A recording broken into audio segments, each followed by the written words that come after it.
Hello students, अस्सलाम वालेकुम। मैं फरीद मिर्ज़ा आपका खैर मकदम करता हूं हमारे अपने ऑनलाइन प्लेटफॉर्म अलीलुम शिक्षा दौर में। तो स्टूडेंट्स, आप देख रहे हैं कि किस तरह से हम लेक्चर्स कर रहे हैं इंडो इस्लामिक पे, जो कि बहुत ही इंपॉर्टेंट रोल प्ले करने वाला है आपके अलीगढ़ मुस्लिम यूनिवर्सिटी के होने वाले एंट्रेंस एग्जाम में, जो कि बीए में पूछे जाते हैं, BFL में पूछे जाते हैं, यानी कि बीए फॉरेन लैंग्वेज में पूछे जाते हैं। और जो एक नया कोर्स अभी लॉन्च किया है अलीगढ़ मुस्लिम यूनिवर्सिटी ने, बीए बीएड का, जो कि 4 साल में आपको दोनों सुविधा, दोनों कोर्स, दोनों डिग्रीज आपकी हो जाती है, यानी कि ग्रेजुएशन और उसके साथ साथ में आपका बीएड की भी डिग्री आपको मिल जाती है। उसमें भी जो कि बहुत इंपॉर्टेंट है, आपका 1 साल बच भी रहा है, उसके साथ में आपको क्या हो जा रहा है, आपका 1 साल बच भी जा रहा है ना, और भी बहुत सारी चीजें इसमें आपको मिल जाती है। तो जो अलीगढ़ मुस्लिम यूनिवर्सिटी जो तमाम कोर्स अभी जो नए लॉन्च के, जो पहले से भी चल रहे हैं, जैसे बीए BFL वगैरह है, उसमें इंडो इस्लामिक का जो चैप्टर चल रहा है उसमें हम लगातार डिस्कशन कर रहे हैं। इसके पहले भी वीडियो आप लोगों को मिल चुकी है, ठीक है। तो आज हम नेक्स्ट वीडियो देखते हैं और हम बात किसके बारे में कर रहे हैं, हम अभी अपने पहले टॉपिक पे हैं, अकायद के बारे में हम बातें कर रहे हैं, ठीक है। हम अकीदे के बारे में इसके पहले की वीडियो में भी बात कर चुके हैं कि अकीदा क्या है, उसको मैंने आपको बता दिया कि अल्लाह ताला पर यकीन रखना है, बिलीफ रखना है अल्लाह ताला पे एक होने पे, ठीक है। और दूसरा, उसके कितने पार्ट्स है मैंने आपको बताया, जो 7 पार्ट्स है, ठीक है। उसके 7 पार्ट्स में से हमने 2 पार्ट्स, यानी कि फेथ इन वन गॉड, यानी अल्लाह पर यकीन रखना, और फेथ इन एंजल्स, फरिश्तों पर यकीन रखना, हम दो चैप्टर्स के पहले डिस्कशन, इसके पहले वीडियो में डिस्कशन कर चुके हैं। आज हम इसके थर्ड जो कि 7 पार्ट में, जो इसका तीसरा नंबर का चैप्टर है, उस पे हम डिस्कशन करने चल रहे हैं। We are going to discuss on third chapter of अकाइद, ठीक है। कौन सा है पहले बताया था आप लोग, मैंने कहा भी था कि आप लोग याद कर लीजिएगा। अब क्या पता आप लोगों ने याद क्या नहीं किया, लेकिन आप लोग को याद करना है इन सब चीजों को। ऐसा कोई रटने की जरूरत नहीं है, उसको आपको बैठ के रटने की जरूरत है। ये faith in God, faith in messenger, faith in angels, इसकी जरूरत बिल्कुल भी नहीं है आपको। बस आप माशाल्लाह बहुत ही अच्छे जहन के लोग हैं, बड़े समझदार लोग हैं, आप बस 1-2 बार चीज को अच्छे से पढ़ लें, अपने जहन में उसको बैठा लें, फिर वो आपको ऑटोमेटिक एग्जाम में क्लिक कर जाएगा, ठीक है। तो थर्ड नंबर पे कौन सा है? Faith in divine book. कौन सा है?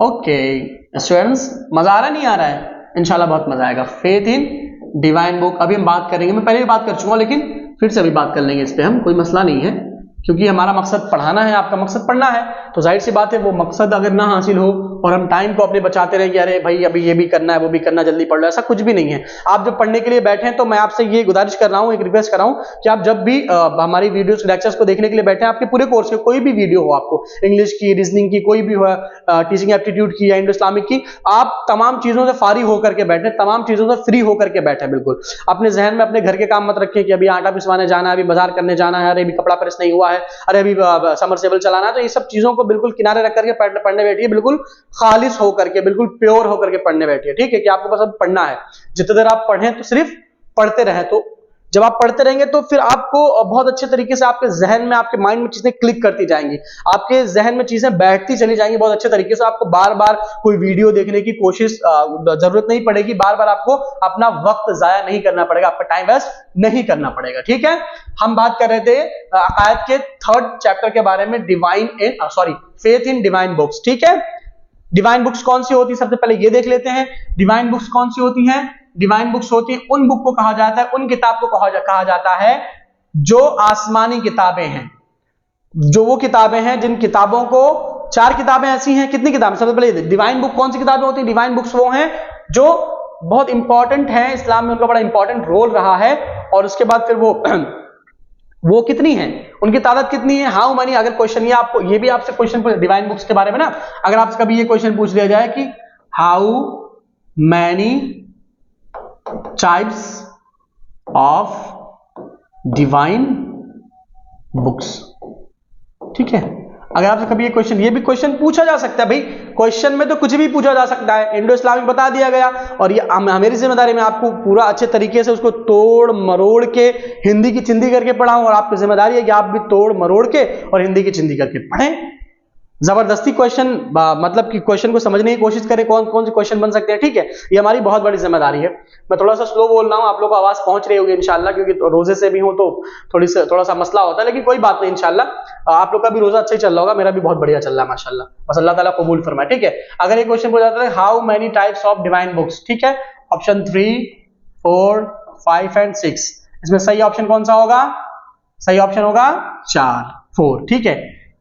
There are 4 types of divine books, 4 तरीके के इस्लामिक किताबें, सॉरी डिवाइन बुक्स कितनी हैं? 4 type, there are 4 types of Islam, there are 4 types of divine books. Divine books किसे कहा जाता है? मैंने आपको बता दिया कि जो बुक्स अल्लाह ताला ने उतारा है जमीन पर, वो कौन सी, आगे हम डिस्कस करेंगे। ठीक है, ठीक है, तो 4 तरीके की डिवाइन बुक्स हैं। ठीक है, कौन कौन सी है? आइए नोट्स बनाते चलिए। मैं हमेशा आपसे कहता हूं कि आप जब भी पढ़ने बैठे एक प्योरिटी के साथ बैठे और श्योरिटी के साथ बैठे, और साथ में अपने साथ में एक नोटबुक लें और एक कलम लेकर के बैठे, और उस तमाम चीजों को जो मैं लिख रहा हूं और जो लिखने से छूट जा रही है, जो आपके जहन में क्लिक कर जा रही है, ये भी सवाल हो सकता है, उन तमाम चीजों को आप लिखते हुए चलें। कौन कौन सी है डिवाइन बुक्स? आइए देखते हैं। फर्स्ट कौन सी है? फर्स्ट है तौरेत। कौन सी है? तौरेत। ठीक, अक्सर लोगों को पता होता है। सेकंड जबूर। ठीक है, नंबर थर्ड कौन सी है? सेकंड लास्ट कौन सी है? इंजील। Number fourth and last and very important divine book of Islam, and it has a large value in Islam, actually the biggest value in Islam. ठीक है, कौन सी बुक है? The Quran. कौन सी? The Quran. ठीक है, कौन कौन सी? तौरेत, जबूर, सुन लीजिए, तौरेत, जबूर, इंजील और कुरान करीम। ठीक है, तो हमने क्या देखा स्टूडेंट्स? हमने क्या देखा? हमने ये देखा कि फेथ इन डिवाइन बुक के बारे में देख लिया। किसे कहते हैं डिवाइन बुक कितने तरीके से हैं, कितनी है, कितने टाइप ऑफ डिवाइन बुक है? तो 4 तरीके की हैं, 4 किताबें हैं जिन्हें डिवाइन बुक कहा जाता है। कौन कौन सी है? तौरेत, जबूर, इंजील और कुरान करीम। ठीक है, आइए और देखते हैं कि इसमें और कौन कौन से डिवाइन बुक के बारे में कौन कौन से क्वेश्चन बन सकते हैं। इन किताबों को किन नबियों पे उतारा गया है ना, इन किताबों को किन नबियों पे उतारा गया, इस पे भी क्वेश्चन बहुत ज्यादा पूछे जाते रहे हैं कि कौन सी किताब किस नबी पे उतारी गई है। अगर नहीं भी पूछे जाते रहे तो हमें पढ़ने में क्या दिक्कत है? अगर वीडियो हम देख रहे हैं, हमने अपना पैसा खर्च किया, हमने अपना पैसा खर्च किया है, अपना वक्त खर्च कर रहे हैं, तो फिर इसमें पढ़ने में क्या है? क्वेश्चन जरूर आएगा इंशाल्लाह। अभी तक नहीं आया था, अब आ सकता है। अगर नहीं भी आया तो हमारे लिए नॉलेज बढ़ जाएगी ना इंशाल्लाह। ठीक है, तो आइए देखते हैं क्या है। कौन सी है? तौरेत, सेकंड जबूर, नंबर 3 इंजील, नंबर 4 कुरान। ठीक है, तौरेत, जबूर, इंजील और कुरान, ये 4 किताबें क्लियर होंगी। आपको क्वेश्चन क्लियर हो गया? ठीक है, अगर आपसे पूछ लिया जाए, देखिए इसमें क्या क्वेश्चन बन सकता है, मैं ये आपको बता दे रहा हूं। ठीक है, क्योंकि इस तरह का क्वेश्चन पूछा जाता रहा है। जैसे क्वेश्चन ये बन गया, क्या बन गया? अबू दाऊद। क्या बन गया? देखिए, बहुत गौर से देखिए, अबू दाऊद ऑप्शन है। ठीक है, और क्या है ये? बुखारी। और क्या है? और क्या ऑप्शन है? मुस्लिम। और एक क्या ऑप्शन है? तौरेत। ये ऐसे आपको 4 ऑप्शन दे दिए जाएंगे और इसमें से पूछा जाएगा इसमें से कौन सी किताब है जो कौन सी डिवाइन बुक है। तो कौन सी किताब इसमें डिवाइन बुक कौन सी है? अबू दाऊद नहीं, बुखारी नहीं, मुस्लिम नहीं, तौरेत बिल्कुल हाँ, क्योंकि यहां पर पहले नंबर पर तौरेत ही आ रही है। तो इसका मतलब क्या हुआ? तौरेत किसमें आती है? डिवाइन बुक में इसका शुमार होता है। तो इस तरह के भी क्वेश्चन पूछे जा सकते हैं। अब तौरेत की जगह जबूर हो सकती है, जबूर की जगह इंजील हो सकती है, इंजील की जगह कुरान हो सकता है। तो कुछ भी हो सकता है, क्वेश्चन में कुछ भी पूछा जा सकता है। ठीक है, तो इसीलिए चीजों को बहुत डीपली स्टडी करते चलिए, बहुत अच्छे से अंडरस्टैंड करते चलिए, समझते चलिए, सीखते चलिए, लिखते चलिए, ताकि आगे आपको बहुत इसका फायदा मिल सके। ठीक है, तो यहां पर हमने क्या देखा था? ये क्वेश्चन मैंने आपको बना करके दिखाया था। अब आपने इसे लिख लिया होगा तो इसे मिटा दे रहा हूं। ठीक है, इंशाल्लाह अभी हम देखते हैं ना क्या क्या चीजें, क्या क्या क्वेश्चन बन सकते हैं।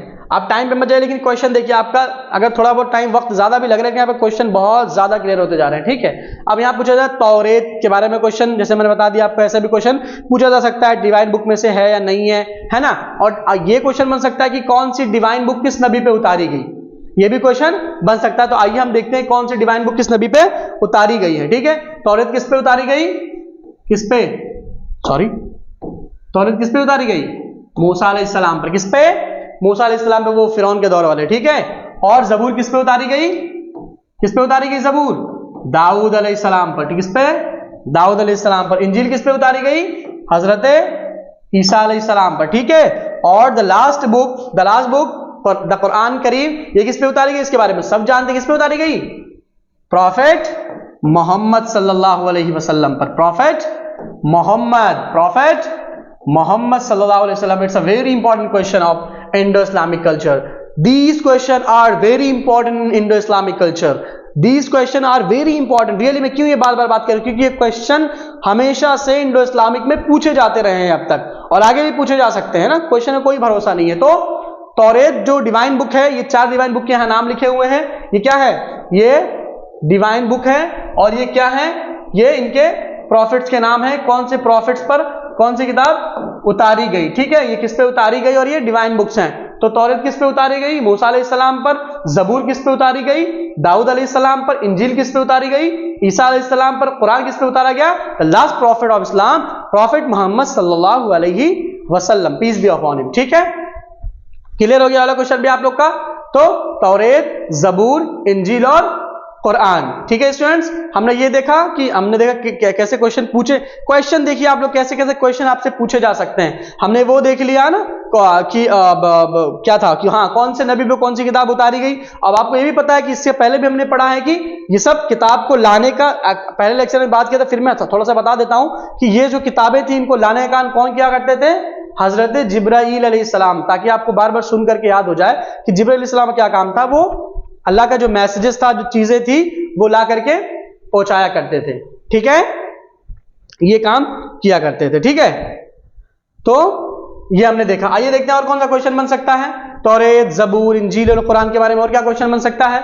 और क्वेश्चन बन सकता है, और क्वेश्चन ये बन सकता है कि ये हो गई तौरेत, ये हो गई जबूर, और ये हो गई इंजील, और ये हो गया हमारा कुरान। ठीक है, और क्या क्वेश्चन बन सकता है? हो सकता है ये भी क्वेश्चन कभी पूछ लिया जाए।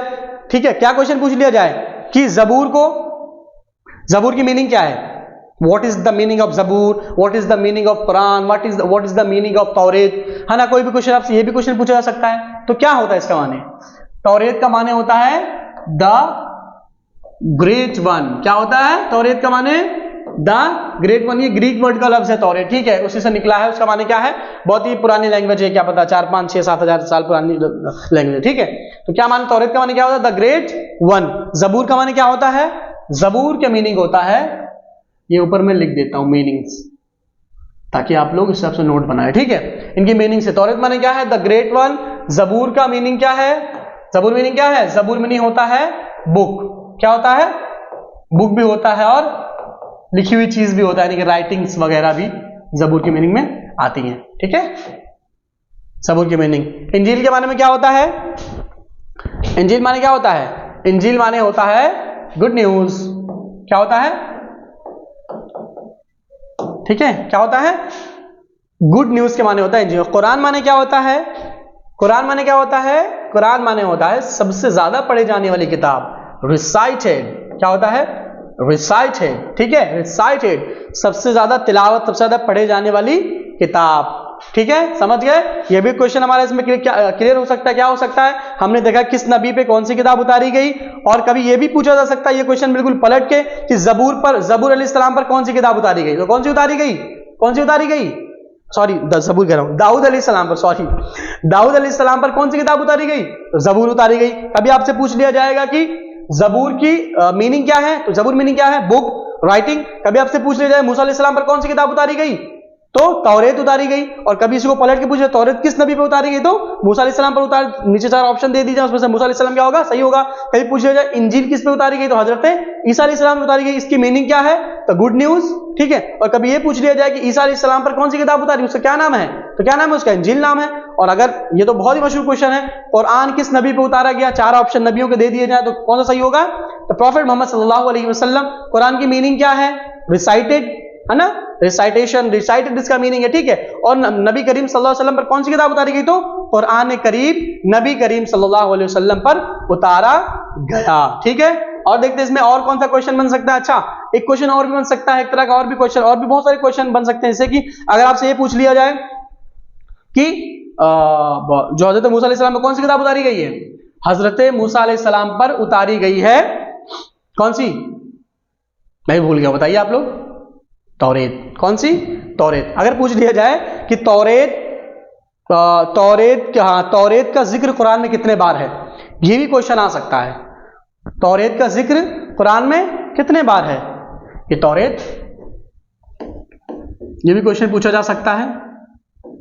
तौरेत है ना, कि तौरेत का जिक्र कुरान में कितने बार आया है, ये भी आप लोग लिख लीजिए अपने हिसाब से, जो भी आप लोग लिख सकते हैं, हिंदी में, उर्दू में, इंग्लिश में, संस्कृत में, फारसी में, है ना, और ग्रीक में कुछ लोग लिख पाते हैं तो ग्रीक में लिख लें, है ना, जो भी आपका मन करे, ठीक है। अगर एक क्वेश्चन आपसे पूछा जाता है कि तौरेत का जिक्र कुरान में, कुरान यानी कि कुरान करीम जो है, जो सबसे आखिरी किताब है, इसका जिक्र कुरान करीम में तौरेत का जिक्र कितने बार है, तो उसका सही ऑप्शन, और 4 ऑप्शन दे दिए जाएं, 12, 15, 18, 20, तो इसमें सही ऑप्शन कौन सा होगा, 18, ठीक है।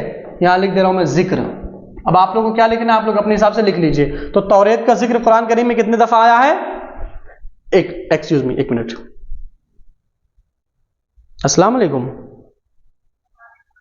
जी, मैं क्लास ले रहा था अभी, टाइम लगेगा क्योंकि अभी मैंने स्टार्ट ही किया है, तकरीबन आधे घंटा लग जाएगा। अगर आप वेट कर सके तो वेट करें, लेकिन हाँ वहाँ भी जाना होगा। जी ठीक है, चले जाएं आप, ठीक है, ओके, ठीक है, अस्सलाम वालेकुम। Sorry students, sorry for the disturbance, थोड़ी सी बहुत इंपॉर्टेंट, बहुत देर से कॉल आ रही थी, मैं कट कर रहा था, लेकिन फिर मुझे लास्ट में उठाना ही पड़ा क्योंकि बहुत इंपॉर्टेंट कॉल थी, ठीक है। तो हम बात कर रहे थे कि किस किताब का जिक्र कुरान करीम में कितने दफे आया है, ठीक है, जो भी डिवाइन बुक्स है। तो तौरेत का कितने दफे आया है जिक्र कुरान में, और इसमें कुरान में 18 मरतबा आया है, ठीक है। और तौरेत के बाद जबूर का जिक्र कितने दफा कुरान में आया है, कौन बताएगा, कोई बताएगा, नहीं बताएगा, मैं बता दे रहा हूं, 3 दफे आया है। कितने दफे आया है, 3 बार, 3 टाइम्स, ठीक है, 3 टाइम्स। और कौन सी है, इंजील का जिक्र कितने बार कुरान में आया है, ये बहुत मशहूर है, फिर भी बता दे रहा हूं, 12 टाइम। ऑप्शन दे दिया जाए 4 में से कौन सा सही होगा, 12 सही होगा, ठीक है। और सबसे लास्ट, कुरान करीम का खुद जिक्र कुरान करीम में कितने दफे आया है, ये तो बड़ा इंपॉर्टेंट क्वेश्चन है। सभी इंपॉर्टेंट है, लेकिन ये तो आपको ऐसे भी पता होना चाहिए। अगर ये 3 नहीं भी पता है तो ये तो ऐसे भी पता होना चाहिए। कुरान करीम में खुद कुरान ने अपना नाम खुद कुरान ने कितने दफे लिया है, 70 टाइम्स, 17 नहीं 70 टाइम्स, 70 मरतबा, 70 मरतबा खुद कुरान में कुरान ने अपने आप को पुकारा है, ठीक है। बहुत अलग अलग मतलब कि कुरान इस तरह से ना, बहुत तरीके से, ठीक है, जैसे कि वल किताबिल मुबीन, और इस तरह से नाम आए हैं कुरान में बहुत। कुरान मतलब खुद ये लफ्ज, ये मेन लफ्ज कुरान में खुद तकरीबन 70 दफा आया है, ठीक है। तो ये भी एक क्वेश्चन बन सकता है स्टूडेंट। डियर स्टूडेंट्स, आप लोग माशाल्लाह बहुत ही अच्छे हैं और बहुत ही लगन के साथ चीजों को समझने की कोशिश कर रहे हैं, है ना। तो आप जो है कि बहुत ही लगन के साथ करें, और मैं जो बार बार कहता हूँ वो चीज पे आप लोग बिल्कुल ध्यान दें और डीपली इस चीज को पढ़ने की कोशिश करें, ठीक है। तो हमने ये भी देखा कि ये भी क्वेश्चन बन सकता है कि तौरेत में कितने दफा आया है, कुरान में तौरेत का जिक्र कितने दफा है, 18 दफा है। जबूर का जिक्र कितने दफा है, 3 दफा है ना। इंजील का जिक्र कितने दफा है, 12 दफा है। और कुरान का जिक्र कितने दफा खुद कुरान में है, 70 दफा कुरान ने खुद अपने आप का नाम अपने आप में लिया है, ठीक है। ये भी क्वेश्चन बन सकता है। और कभी इसका उल्टा भी क्वेश्चन बन सकता है। आपको ऑप्शन आपको ऐसे दे दिया जाए कि तौरेत, जबूर, इंजील, कुरान, इनमें से सबसे कम बार कुरान का, इनमें से कौन सी किताब है जिसका जिक्र कुरान में सबसे कम बार आया है, ये भी क्वेश्चन बन सकता है ना। कि क्वेश्चन तो कुछ भी बन सकता है, क्वेश्चन तो इंडो इस्लामिक है, बहुत लार्ज है, इसमें से कोई भी क्वेश्चन बनाने वाला जो भी बनाने वाला एग्जाम, जो क्वेश्चनर और जो एग्जामिनर, कुछ भी क्वेश्चन बना करके आपसे पूछ सकता है ना। तो ये भी पूछा जा सकता है कि चारों डिवाइन बुक में से सबसे कम बार किस किताब का जिक्र कुरान में आया है, तो कौन सा ऑप्शन सही होगा, ऑप्शन सेकंड इज राइट, कि 3rd टाइम जबूर का जिक्र सिर्फ 3 बार जबूर का जिक्र कुरान में आया है, ठीक है। और इसी का उल्टा क्वेश्चन पूछ लिया जाए आपसे कि सबसे ज्यादा दफा चारों डिवाइन बुक्स में से, तौरेत, जबूर, इंजील, कुरान में से, चारों में से सबसे ज्यादा बार किस किताब का जिक्र सबसे ज्यादा बार कुरान में आया है, तो वो क्या होगा, कुरान। ऑप्शन इज राइट कि 70 दफा, और सबसे ज्यादा दफा कुरान ने खुद अपने आप को मुखातब किया है, खुद अपना नाम अपने आप में लिया है। तो ये भी क्वेश्चन उसमें बन सकता है, ठीक है। तो ये भी हमने देख लिया कि ये भी क्वेश्चन इसमें हमारा बन सकता है, और हमने ये भी देखा कि कौन सी किताब किस पे नाजिल हुई है ना, उसका मीनिंग क्या है, और किस नबी पे कौन सी किताब नाजिल हुई और किसके जरिए नाजिल हुई, और किस किताब का जिक्र कुरान में कितने दफे आया है, हमने ये भी देख लिया है। ठीक है, तो हम कौन सा चैप्टर हमारा चल रहा है, अकायद टॉपिक है, उसमें कौन सा चैप्टर हम पढ़ रहे हैं, कौन सा पढ़ रहे हैं, the divine books, third chapter पढ़ रहे हैं। ठीक है, द डिवाइन बुक्स पढ़ रहे हैं ना। ठीक है, ये हमारा हो गया। ठीक है, आइए आगे देखते हैं और क्या हो सकता है, और ये हमारा क्लियर हो गया। हाँ, 4 नंबर पे देखते हैं। 4 नंबर पे सॉरी 4 नंबर पे कौन सा है, कौन सा चैप्टर है, द मैसेंजर ऑफ गॉड। ठीक है, द मैसेंजर ऑफ गॉड, ये अकीदा का एक पार्ट है, और ये भी इसका शुमार भी अकीदे में होता है। ठीक है, तो क्या है 4th नंबर पे, क्या है, द मैसेंजर्स ऑफ, ठीक है, the messengers of Allah, the messenger of God. ठीक है, ये भी इस पे भी ईमान रखना बहुत जरूरी है। मतलब ये जो भी 7 मैंने टाइप्स ऑफ बताए, अकायद के कितने पार्ट्स हैं, 7 पार्ट्स हैं, 7 में से सब पे ईमान रखना जरूरी है। इनमें से अगर किसी एक चीज पे आपका ईमान नहीं रहा तो फिर आप मोमिन नहीं कहलाएंगे, आप मुस्लिम नहीं मोमिन नहीं कहलाएंगे, मुस्लिम नहीं कहेंगे, आप इस्लाम से खारिज हो जाएंगे, बाहर हो जाएंगे। ठीक है, तो लेकिन इसमें सबसे इंपॉर्टेंट कौन सा है, वो शिरकत करने वाला, यानी कि फेथ इन वन गॉड, यानी अल्लाह पर यकीन रखना कि अल्लाह एक है। ठीक है, तो हमारा 4th नंबर कौन सा है, द मैसेंजर्स ऑफ गॉड, अल्लाह ताला के नबी। अब जाहिर सी बात है, नबियों की तादाद तो खैर एक्चुअल किसी को भी नहीं पता, लेकिन जो उलमा बताते रहे हैं, जो किताबों में लिखा जाता रहा है, तकरीबन कहते हैं कि ऑलमोस्ट 1,25,000 अराउंड अंबिया जो है वो इस दुनिया में भेजे गए हैं। ठीक है, ये भी क्वेश्चन पूछा जाता रहा है कि सॉरी ये क्वेश्चन तो नहीं पूछा जाता, लेकिन ये भी बात इसमें मतलब कि नबी के बारे में उनकी जो एक्चुअल काउंटिंग है, जैसे कि फरिश्तों के तो थोड़ा बहुत मतलब इंसान गेस भी नहीं कर सकता फरिश्तों के बारे में, एंजल्स के बारे में कि कितने एंजल्स हैं, लेकिन इनके बारे में गेस किया गया है और किताबों में मिला है और रिवायतों में भी मिल गया है कि तकरीबन 1,24,000 कमोबेश नबियों को जो है अल्लाह ने मतलब अल्लाह ने नबी बना करके इतने लोगों को भेजा है। ठीक है, तो द मैसेंजर ऑफ गॉड, तो जो अल्लाह ताला के जो मैसेंजर्स हैं इन पर भी यकीन रखना बहुत ही इंपॉर्टेंट है। ठीक है, अच्छा हाँ, अब नबियों में बहुत से नबी हैं, मुझे भी तो जाहिर सी बात है नाम नहीं याद है, कुछ मशहूर नबी हैं जिनके नाम आपको भी याद होंगे, मुझे भी याद होंगे, जैसे कि कौन, जैसे कि हजरत आदम अलैहिस्सलाम, हजरत नूह अलैहिस्सलाम, हजरत शीस अलैहिस्सलाम, हजरत यहया अलैहिस्सलाम, हजरत लूत अलैहिस्सलाम, हजरत यूनुस अलैहिस्सलाम, यूसुफ अलैहिस्सलाम, मूसा अलैहिस्सलाम, ईसा अलैहिस्सलाम और दाऊद अलैहिस्सलाम और हजरत शुएब अलैहिस्सलाम, इस तरह से, और लास्ट प्रॉफिट मोहम्मद सल्लल्लाहु अलैहि वसल्लम है ना, और वो हजरत मूसा अलैहिस्सलाम के भाई हजरत हारून अलैहिस्सलाम है ना। तो बात ये चल रही थी कि मैसेंजर ऑफ गॉड जो है इन पर भी ईमान रखना बहुत ही जरूरी है, लेकिन हम देखते हैं कि मैसेंजर ऑफ गॉड का जो पार्ट है, जो चैप्टर, इसमें से क्वेश्चन कौन कौन से बन सकते हैं। इसमें जैसे आपसे ये क्वेश्चन पूछा जा सकता है कि first profit, who was the first profit. ठीक है, who was the first prophet of Allah, who was the first prophet of Allah, कौन बताएगा, बहुत ही मशहूर है, मेरे ख्याल से मेरे लिखने से पहले आप लोग समझ गए होंगे कौन है, कौन, आदम अलैहिस्सलाम। ठीक है, हजरत आदम अलैहिस्सलाम, he was the first prophet of Allah, जिनको वो आसमान से अल्लाह ताला ने ज़मीन पर भेजा था। वो एक बहुत ही लंबा वाक़या है ना। फिर इनकी जो मोहतरमा थी, इनकी जो अहलिया थी, जो उनकी लाइफ पार्टनर जिनको बनाया था, क्या नाम था, अम्मा हवा के नाम से हजरत हवा भी कहते हैं उन्हें, अम्मा हवा भी कहते हैं ना, तो वगैरह वगैरह। ठीक है, तो मैसेंजर में कौन सा क्वेश्चन बन सकता है, कौन सा question, who was the first prophet of Allah, कौन थे अल्लाह के पहले नबी, कौन थे पहले प्रॉफिट, कौन थे अल्लाह के, हजरत आदम अलैहिस्सलाम। मे भी इनके वाइफ के बारे में पूछ लिया जाए, इनकी वाइफ कौन थी, है ना, इनकी वाइफ कौन थी, और जो है कि हाँ, इनकी लाइफ पार्टनर कौन थी, तो हजरत हवा थी। ठीक है, हजरत हवा थी। ठीक है, हाँ, ये भी क्वेश्चन जो यहाँ फर्स्ट है, यहाँ पर फर्स्ट कहाँ गया, यहाँ फर्स्ट है, इस फर्स्ट को काट के यहाँ पर हम क्या लिख देते हैं, यहाँ पे हम लिख देते हैं लास्ट। ठीक है, यहाँ पे last, who was the last prophet of इस्लाम, बहुत ही मशहूर है, आई थिंक बताने की जरूरत नहीं पड़ेगी आप लोगों को, क्या है, द प्रॉफिट मोहम्मद सल्लल्लाहु अलैहि वसल्लम, the prophet Muhammad,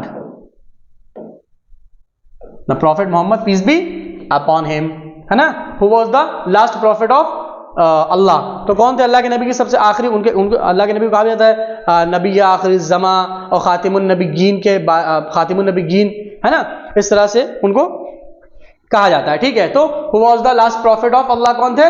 the prophet Mohammad सल्लल्लाहु अलैहि वसल्लम कौन थे? वो लास्ट प्रॉफिट ऑफ अल्लाह थे। ठीक है, और फर्स्ट प्रॉफिट कौन थे? हजरत आदम अलैहिस्सलाम। ठीक है, अच्छा हाँ, एक इसमें क्वेश्चन और भी बन सकता है, जैसे आपसे ये पूछ लिया जाए कि जैसे आदम अलैहिस्सलाम है ना, तो आदम अलैहिस्सलाम तो है, आदम अलैहिस्सलाम, हाँ आदम अलैहिस्सलाम, हाँ आदम अलैहिस्सलाम, अगर ये क्वेश्चन पूछ लिया जाए कि सेकंड आदम किसे कहा जाता है, अभी इसमें से हैं उनको सेकंड आदम कहा जाता है। सेकंड आदम किसे कहा जाता है? सेकंड आदम कहा जाता है। तो सेकंड आदम कहा जाता है उन्हें, सेकंड आदम। आदम मीन्स क्या? सेकंड आदम। क्यों कहा जाता है? इसलिए कहा जाता है क्योंकि हजरत आदम के बाद जो है कि वो बहुत उनकी जो कौम थी, उनके बाद के जो लोग थे वो बहुत ज़्यादा गुमराह हो गए थे और वो तरह तरह की चीज़ें तमाम गंदे और गलत काम करने लगे थे, गुनाह के काम करने लगे थे। तो उन लोगों को क्या किया था अल्लाह ताला ने? उन पर वो बहुत ज़्यादा बारिश का अजाब नाजिल कर दिया था ना, बहुत ज़्यादा बारिश हुई थी, बहुत ज़्यादा बारिश हुई थी।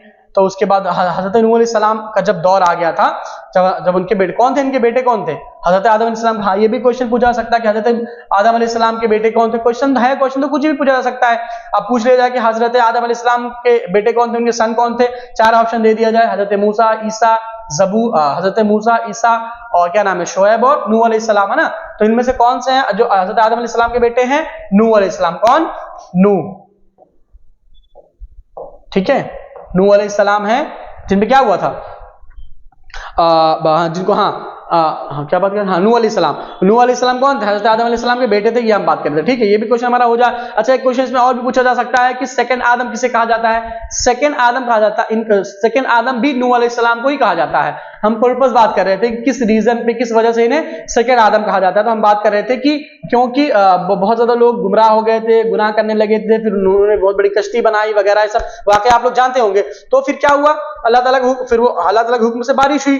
तो चंद लोगों के अलावा, बहुत लंबी बहस उसमें मैं नहीं जाना चाहूंगा क्योंकि हम दूसरी चीज पढ़ रहे हैं, यहाँ पर कोई मजहबी बात नहीं चल रही है ना। तो क्या हुआ, तो चंद लोगों को हुक्म हुआ कि सब लोगों ने कश्ती में सवार हो जाएं, और जो लोग थे सबके ऊपर वो बारिश का पानी का अजाब नाजिल कर दिया अल्लाह ताला ने। तो सेकंड आदम इसलिए कहा जाता है क्योंकि उनके बाद पूरी दुनिया को तबाह कर दिया गया, लेकिन चंद लोगों को बचा दिया गया, इसलिए उनको सेकंड आदम कहा जाता है कि वहां से फिर एक नई दुनिया शुरू हुई। फिर एक नई दुनिया मतलब एक कहा जाता है कि नई दुनिया शुरू हुई, इसलिए उन्हें सेकंड आदम भी लोग कहते हैं कि नहीं, हजरत नूह अलैहिस्सलाम को कहा जाता है। कौन थे? हजरत आदम अलैहिस्सलाम के बेटे थे। ठीक है, और लास्ट प्रॉफिट ऑफ अल्लाह कौन है? हजरत मोहम्मद सल्लल्लाहु अलैहि वसल्लम है। और फर्स्ट प्रॉफिट ऑफ अल्लाह कौन है? हजरत आदम अलैहिस्सलाम है। ठीक है, तो ये चौथा चैप्टर हम पढ़ रहे थे, द मैसेंजर्स ऑफ गॉड वाला, the messenger of Allah, the messenger of God में हम ये पढ़ रहे थे कि इसमें भी हमने कितने सारे क्वेश्चन क्लियर हुए। इंशाल्लाह इस तरह से आप हमारे साथ लगे रही हैं, आपको एक के बाद एक बहुत सारे क्वेश्चन इंशाल्लाह क्लियर होते चलेंगे। और इंशाल्लाह ताला अगर आप इसमें अच्छे तरीके से आपने पूरे 25 में 24, 23 और 20 मार्क्स भी आपने गेन कर लिए, तो आपको अलीगढ़ मुस्लिम यूनिवर्सिटी में आपका एडमिशन होने से, आपका सिलेक्शन होने से कोई भी आपको नहीं रोक सकता, कोई भी आपको नहीं मना कर सकता है। ठीक है, आइए देखते हैं अगला हम क्या हो सकता है। अकायद का हम चौथा पार्ट हमने डिस्कस कर लिया, the faith in messengers of God. Fifth number वाला पार्ट कौन सा है? फिफ्थ नंबर पार्ट ये है, कौन सा है, कौन बताएगा? मैं बताऊंगा, आप लोग थोड़ी बताएंगे। 4 हो गया ना, हाँ, अब फिफ्थ नंबर पे आएगा फेथ इन डेस्टिनी। अच्छा, और 6 नंबर पे क्या आएगा? अब लिख देता हूं क्योंकि इसको फिर मैं इंशाल्लाह कंप्लीट ही कर दूं, क्योंकि इसमें बहुत ज्यादा कुछ पढ़ने को है नहीं, इसमें बहुत ज्यादा कुछ जानकारी लेने को है नहीं। After life and 7 number faith in recreation. ठीक है, क्या है? हाँ, फेथ इन 5 नंबर पे कौन सा है? फेथ इन डेस्टिनी, यानी कि किस्मत पर, तकदीर पर यकीन रखना, और फेथ इन आफ्टर लाइफ। ठीक है, फेथ इन आफ्टर लाइफ। और सबसे लास्ट कौन सा है, अकीदे का सबसे लास्ट पार्ट कौन सा है, फेथ इन रिक्रिएशन। ठीक है, इसके बारे में बहुत ज्यादा कुछ पढ़ना नहीं है, इसलिए मैं चाह रहा हूं कि जल्दी से इसे मैं क्लियर करा दूं, ताकि आपका एक टॉपिक बिल्कुल इंशाल्लाह 2 वीडियो में एक टॉपिक तकरीबन 40 से 45 क्वेश्चन के साथ आपका क्लियर हो जाए। ठीक है, अगर आपसे ये पूछा जाता है कि फेथ इन डेस्टिनी भी हम बात कर रहे थे कि फेथ इन डेस्टिनी क्या है, 5वां नंबर का ये पार्ट है, इसका 5वां नंबर का हिस्सा है फेथ इन डेस्टिनी। तकदीर पर ईमान रखना भी बहुत जरूरी है, तकदीर पर ईमान भी आपका होना चाहिए। अगर आपका तकदीर पर ईमान नहीं है, आपका तकदीर कौन सी, मतलब जो भी हो रहा है सब अल्लाह करने वाला है, इस चीज का इसके पीछे कोई भी नहीं करने वाला है, ये चरिंद परिंद दरिंद उड़ रहे हैं इसका भी करने वाला अल्लाह है, इसको डेस्टिनी कहा जाता है। ठीक है, और 6 नंबर पे क्या है, faith in after life. Faith in after life यानी कि आफ्टर लाइफ यानी कि यहाँ की जो दिखने वाली जो जिंदगी है, जो दिखने वाली जिंदगी, इस जिंदगी के बाद भी कोई जिंदगी है, इस जिंदगी के बाद भी कोई जिंदगी है। आफ्टर लाइफ, लाइफ के बाद भी एक जिंदगी है, कौन सी, कब्र की जिंदगी है। ठीक है, कब्र की जिंदगी, उस पर भी हमारा ईमान होना चाहिए कि हम जब दफन किए जाएंगे उसके थोड़ी देर के बाद फिर हमको उठाया जाएगा, फिर हमको जिंदा किया जाएगा, हमारे बदन में फिर हमारे रूह को डाला जाएगा, फिर हमसे वो सवाल जवाब जो मैंने बताया था कि अल्लाह के बारे में, मन रब्बू का मन दीनु का ना, और फिर नबी सल्लल्लाहु अलैहि वसल्लम के बारे में, और फेथ इन रिक्रिएशन। और फेथ इन रिक्रिएशन यानी कि फिर उसके बाद अभी जो जिंदगी, इस मौत के बाद फिर से जब हमें पैदा किया जाएगा कयामत के दिन, ये रिक्रिएशन कब होगा, कयामत के दिन। रिक्रिएशन कब होगा, कयामत के दिन फिर से पूरे मुर्दे जो है कि वो कब्र से निकाले जाएंगे, सबको जिंदा किया जाएगा ना, रिक्रिएट किया जाएगा, सबको फिर से पैदा किया जाएगा। और इस पर भी हमारा ईमान रखना बहुत ही ज्यादा जरूरी है। अगर इस पर भी आपका ईमान नहीं है तो आप भी इस्लाम के दायरे से खारिज हो जाएंगे। तो स्टूडेंट्स, खैर हम तो बात कर रहे हैं, हम इंट्रेंस की बात करेंगे, साथ आपको बताते चलो इसके साथ में थोड़ी सी बात ये कि अकायद बहुत ही मजबूत रखिए। आप अपना अकायद पर ईमान रखना, अकायद को मजबूत रखना बहुत जरूरी है। इन 7 पिलर्स में से अगर आपका एक भी पिलर कमजोर है तो आप इस्लाम के दायरे से खारिज हो जाएंगे। इसलिए भी, और जाहिर सी बात है हम पढ़ भी रहे तो इसलिए मैं आपको बता दे रहा हूं। तो स्टूडेंट देखा आपने कि किस तरह से इसमें बहुत ज्यादा कुछ जानने की चीज है ही नहीं है। बस फेथ इन डेस्टिनी आपसे पूछा जा सकता है कि फेथ इन डेस्टिनी किसका पार्ट है। मैंने आपको पहले पूछा था फेथ इन वन गॉड किसका पार्ट है, और वो अकायद पूछ लिया जाए, सीरत रसूल पूछ लिया, ज़कात, हज वगैरह। तो अगर ये क्वेश्चन पूछा था फेथ इन डेस्टिनी किसका पार्ट है, तो किसका पार्ट है, अकायद का पार्ट है। फेथ इन आफ्टर लाइफ किसका पार्ट है, तो वो भी किसका पार्ट है, अकायद का पार्ट है। फेथ इन रिक्रिएशन ये किसका पार्ट है, तो ये भी किसका पार्ट है, अकायद का पार्ट है। ठीक है, इसको भी आपको बहुत अच्छे तरीके से समझना है। और मैं आपसे कह दूं कि हमने तकरीबन 2 वीडियो में तकरीबन क्या कंफर्म 2 वीडियो में हमने पूरा अकायद की टॉपिक को पूरा बहुत ही अच्छे तरीके से हिंदी की चिंदी करके बिल्कुल आपके सामने रख दिया है, ताकि आप उसे बहुत अच्छे तरीके से समझ सकें और आप उसमें ज्यादा क्वेश्चन अपने गेन कर सकें इंशाअल्लाह ताला। मेरी कोशिश है, हमारी कोशिश है कि आप लोगों तक अच्छे से अच्छी जानकारी को और तमाम क्वेश्चन के साथ पहुंचाया जा सके, और बिल्कुल एक्सप्लेनेशन के साथ। इसमें कोई भी दिक्कत, कोई भी प्रॉब्लम, कोई भी वीडियो देखने के बाद, मतलब हमारी कोशिश ये रहती है कि वीडियो देखने के बाद स्टूडेंट्स के अंदर जो हमसे जुड़े हुए जो हमारी फैमिली है उनको कोई प्रॉब्लम ना हो, उनको फिर कोई क्वेश्चन करना खड़ा हो। ठीक है, तो इसीलिए हम पूरी कोशिश करते हैं, पूरा अपना 100% देने की कोशिश करते हैं। स्टूडेंट्स बहुत शुक्रिया, थैंक यू। और इसी तरह से आप हमसे जुड़े रहिए इंशाअल्लाह ताला। आपसे फिर अगले वीडियो में बहुत जल्द मुलाकात होगी। अस्सलाम वालेकुम, खुदा हाफिज।